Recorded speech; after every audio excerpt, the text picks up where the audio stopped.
Now, when they brought out my baby, I looked at her and I said, go, mama is coming. But I wasn't even sure if I was going to come because I do not hold my life. It is only God that holds our lives. Now, my baby left at 11:41. Like they brought out my baby and they took her out of the theater 11:41. I left that theater 3:30. Welcome to Postpartum with Precious, helping mums heal, recover, and thrive one day at a time. If you're new here, my name is Precious, and on this channel, ladies, we talk about everything postpartum. We talk about life after delivery. We talk about healing, recovering, adjusting to our new reality. We also talk about helping women snatch back to confidence, like helping them build their self-esteem.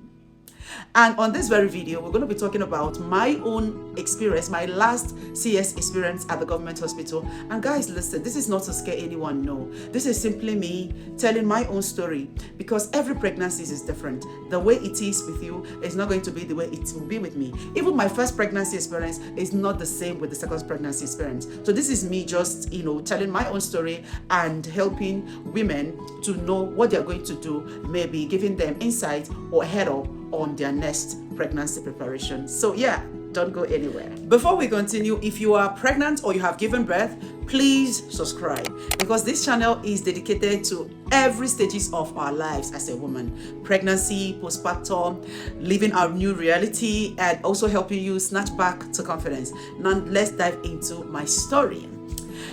This pregnancy is actually an emotional one for me. I'm going to tell you why. Because the last time I was pregnant, or the last time I gave birth, it was 8 years ago.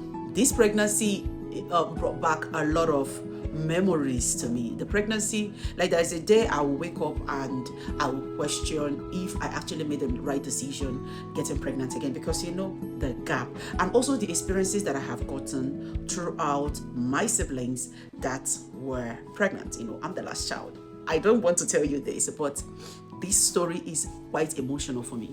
Now, during the stages of this pregnancy, from the very beginning, before I dive right into this, guys, I have already had like 4 boys. So this pregnancy gave me hope. It was, okay, let's try if I am going to have a girl that is going to be a mini me. So you see why I said it's actually very emotional for me. But because of the gap, because of the gap that I gave between my last child and my new baby is over 8 years. And when a case like this happens, you are going to be very smart. You are going to,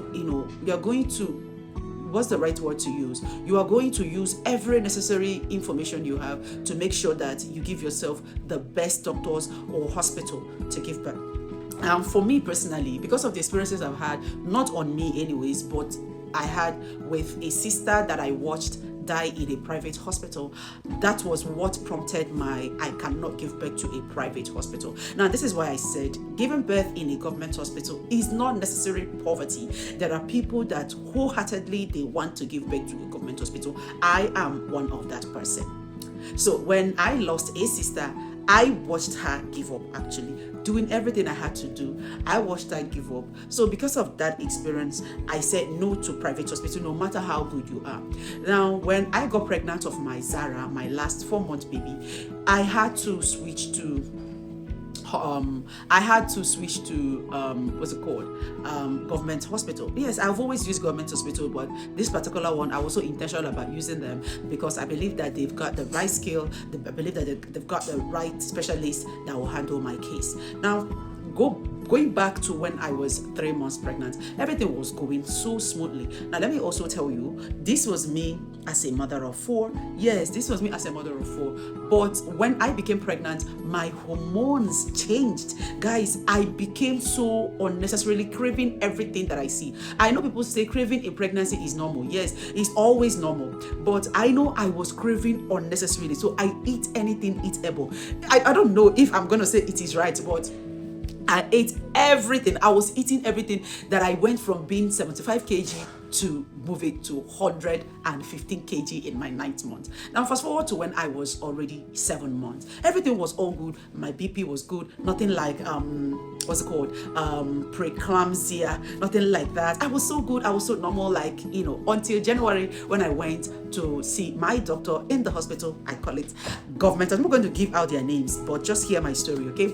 I call it when I went to see my specialist, I went there and she was, you know, they were telling, I checked my vitals. It turns out that I started to developing high blood pressure. My BP went from 120/100 to 130/80 to 140/80 to 140/90. So they kept on managing me, giving me all sorts of medications. And because I never planned to give birth through CS, I was so hopeful, okay? And this is to every woman out there watching this. It is okay for you to have this plan that you're going to give birth in, you know, with VBAT. But if the plan changes, don't kill yourself.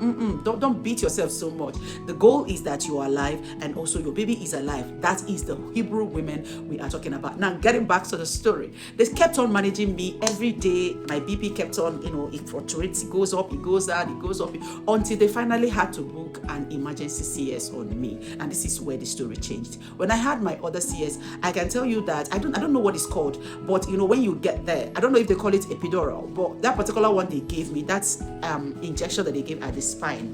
That particular one they gave me that time, it was, I think I preferred it. I will tell you why. I slept. That when I had the other CS, I slept, so I didn't know what was going on. But this particular last CS, I did not sleep, and I will hear doctors say, don't go there, don't go there, don't go there. Do you want to kill her? Do you know she's gonna, like, I became so overwhelmed. And if somebody asked me, which of them would you prefer, if you are going to sleep for them to have their CS, or you are going to, you know, or do the operation, or would you prefer to, you know, to be awake? Guys, I am going to prefer to be sleeping. I know they say sleeping is very not good because it has so many disadvantages, but I think I'll prefer it because at least I will not hear all the things they were saying. This particular one, I cannot forget that experience because it's as if their words are going into my mind, giving me a lot of, you know, like they scared the living daylight out of me. I was so scared. Now, when they brought out my baby, I looked at her and I said, go, mama is coming. But I wasn't even sure if I was going to come because I do not hold my life. It is only God that holds our lives. Now, my baby left at 11:41.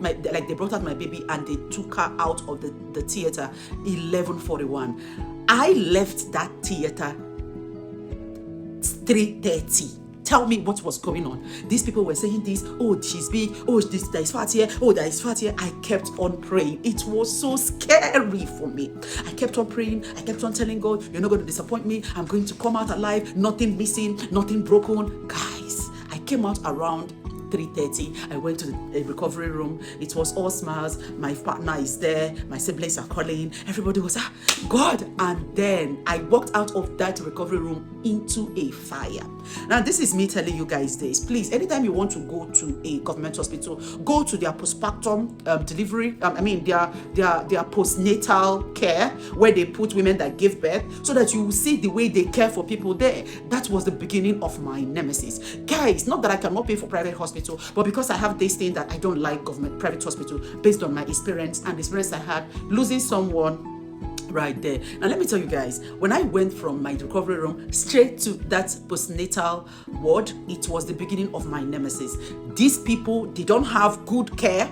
Their nurses are so saucy. They are wicked. The first 24 hours of my life there, they were already, the first 8 hours of delivery, they were already telling me, madam, stand up, go to another bed. You can do it. You have to do it. You can't have you here. Gosh, it was crazy. I never believed this. I thought they were going to, like, pamper us, but they were like, get up, do this. Before you know it, everybody was standing up, and I don't know what to do, guys. I have to also stand up with others, managing my incision, carrying my wounds like this, and this was how I used to walk, because this was me when I came back immediately from the hospital. I was carrying my incision like this. This was until I moved to the bed. Now, they have this side bed for your baby, right? After 24 hours of having that side bed, they took it away. They said you should start sleeping on a small bed with your child so you can bond with your child. Who does that?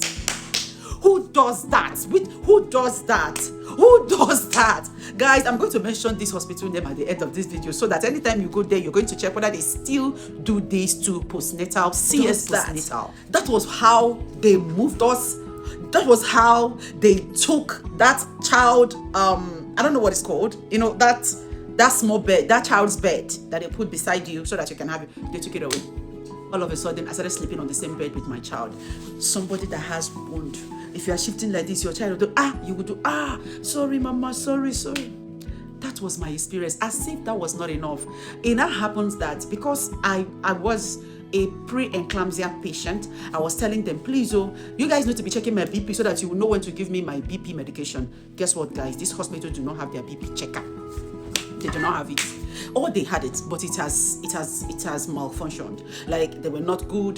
They will give you wrong reading. They will tell you, because I'm a preeclampsia patient. When they check mine, it's reading much lower, and I'm like, The reason why I came here, the reason why I actually came to this ward in the first place is because of this BP thing. Go check it. They had to go to GOPD to get a BP checker to come and check preeclampsia patients in the ward. Everybody was crying. As if that one was not enough, guys.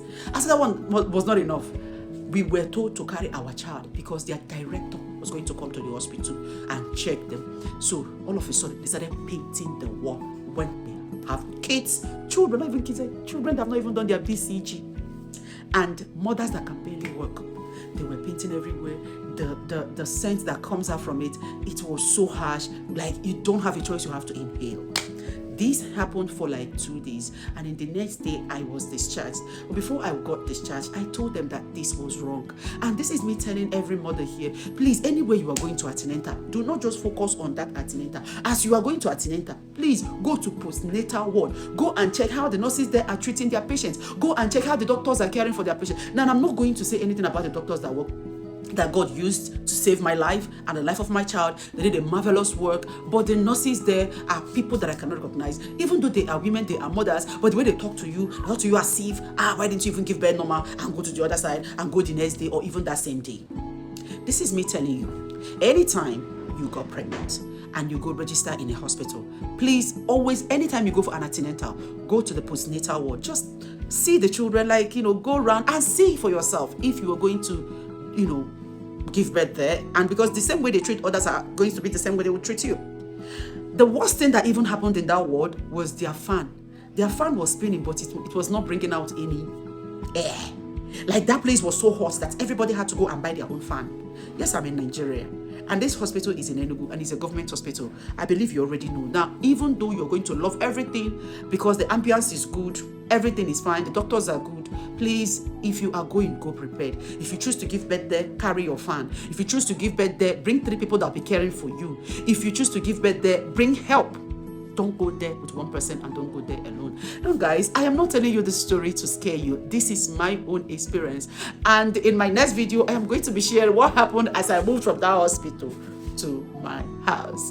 And like I said, if you're new here, you must click on the subscribe button. Why? Because we are going to be doing this together. We are going to be healing together. We're going to be growing together. We're going to be nursing our baby together. And if you're still pregnant, don't worry, you will join us soon. You will join us soon. Okay, click on the bell and turn on post bell notification for you to get when next we're going to talk about this again. I can't wait to have you guys. See you on the next one. Bye.